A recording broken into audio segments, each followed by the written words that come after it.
नमस्कार। ये आकाशवाणी शिमला है। अब आप प्रभा शर्मा से प्रादेशिक समाचार सुनिए।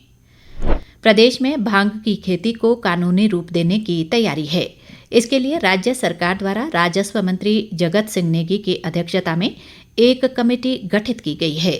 इस कमेटी ने प्रदेश के कई क्षेत्रों का दौरा किया था। इसके अलावा ये कमेटी उत्तराखंड राज्य के दौरे पर भी गई थी। ये कमेटी अब 4 देशों का दौरा करेगी, जहां भांग की खेती चिकित्सा उद्देश्य के लिए की जाती है।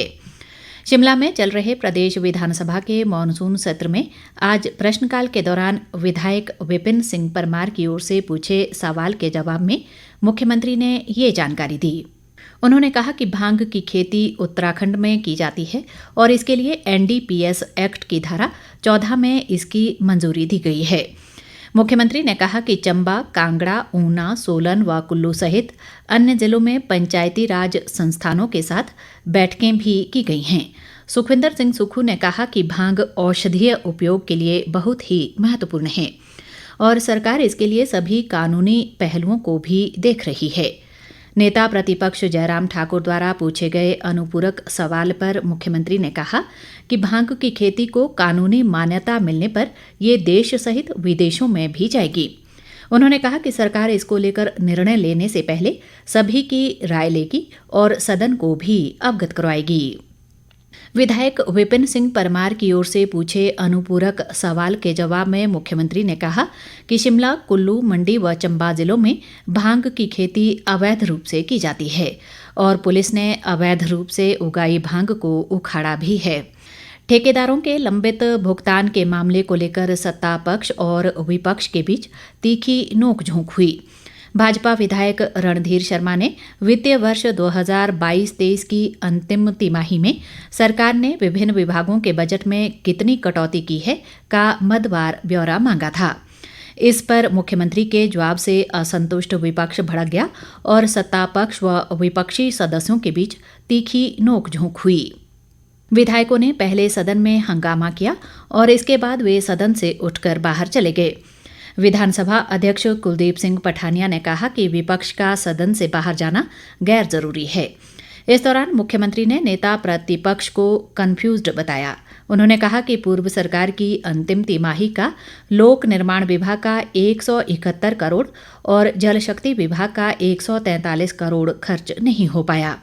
इसका मतलब ये नहीं कि खत्म हो गया। उन्होंने कहा कि पूर्व सरकार तिजोरी खाली करके गई, इसलिए व्यवस्था सुधारने में वक्त लग रहा है। विपक्ष को इस तरह चर्चा से नहीं भागना चाहिए। उप मुख्यमंत्री मुकेश अग्निहोत्री ने आज विधानसभा में राज्य की वित्तीय स्थिति पर श्वेत पत्र जारी किया। उन्होंने कहा कि प्रदेश में कांग्रेस सरकार को सत्ता संभालने के साथ 92,774 करोड़ की देनदारियां विरासत में मिली। 31 मार्च 2023 तक प्रदेश पर कर्जे का बोझ बढ़कर 76,631 करोड़ तक पहुंच गया है। उप मुख्यमंत्री द्वारा प्रदेश की वित्तीय स्थिति को लेकर सदन में आंकड़े प्रस्तुत किए जा रहे थे। इस दौरान विपक्ष ने खूब हंगामा किया। उप मुख्यमंत्री मुकेश अग्निहोत्री ने कहा कि रिजर्व बैंक की वर्ष 2022-23 की रिपोर्ट के अनुसार हिमाचल प्रदेश कर्ज के भारी दबाव में है। रिपोर्ट पेश करते हुए उप मुख्यमंत्री ने विपक्ष पर जमकर निशाना साधा। उन्होंने कहा कि पूर्व भाजपा सरकार ने चुनावी वर्ष में 16,261 करोड़ रुपए का कर्ज लिया। बावजूद इसके भाजपा चुनाव नहीं जीत पाई।